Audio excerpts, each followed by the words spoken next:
ketika David Chang merilis board game bernama Getopoly. Permainan ini sebenarnya menggunakan konsep ekonomi yang sangat mirip dengan Monopoly. Jadi Getopoly ini kasarannya kayak versi satir atau parodinya dari si Monopoly.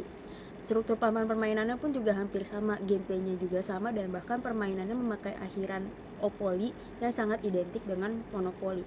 Karena kemiripan tersebut, perusahaan Hasbro sebagai pemilik resmi Monopoly menilai bahwa permainan ini meniru identitas Monopoly dan berpotensi untuk melanggar hak kekayaan intelektual. Oleh karena itu, Hasbro menggugat David Chang di Pengadilan Federal Amerika Serikat pada tahun 2003. Dalam kasus ini, ada dua isu hukum utama yang dipermasalahkan oleh Hasbro. Yang pertama adalah trademark infringement, yaitu pelanggaran merek dagang. Hal ini terjadi ketika suatu produk menggunakan nama atau identitas yang sangat mirip dengan merek lain sehingga dapat membuat konsumen bingung. Dalam kasus ini, penggunaan nama Getopoly dianggap bermasalah karena menggunakan pola akhiran yang sama dengan Monopoly, yaitu Opoly. Isu kedua adalah trade dress infringement, yaitu pelanggaran terhadap tampilan visual suatu produk. Trade dress melindungi desain keseluruhan seperti layout, bentuk visual, dan elemen tampilan yang menjadi ciri khas suatu produk alias melindungi visual identity. Pada kasus ini, papan permainan Getopoly memiliki struktur kotak, properti, dan layout yang sangat mirip dengan Monopoly, sehingga dianggap meniru identitas visual permainan tersebut.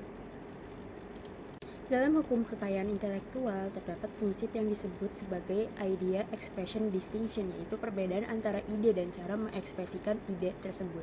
Pada dasarnya, ide tidak bisa dilindungi oleh hukum, karena ide dianggap sebagai sesuatu yang bersifat umum dan boleh digunakan oleh siapa saja. Namun yang dapat dilindungi adalah ketika ide tersebut diwujudkan dan caranya, misalnya melalui nama produk, desain visual, layout, atau elemen branding tertentu, atau bahkan mungkin desain dari produknya. Dalam konteks permainan papan, konsep dasar seperti permainan jual beli properti sebenarnya tidak bisa dimonopoli oleh satu pihak saja. Artinya, siapapun boleh membuat permainan dengan konsep yang mirip. Tetapi dalam kasus Getopoly, yang menjadi masalah bukan hanya konsep permainannya, melainkan kemiripan sama tampilan papan permainan dan elemen visual yang sangat menyerupai Monopoly. Karena kemiripan tersebutlah berpotensi menimbulkan kebingungan konsumen.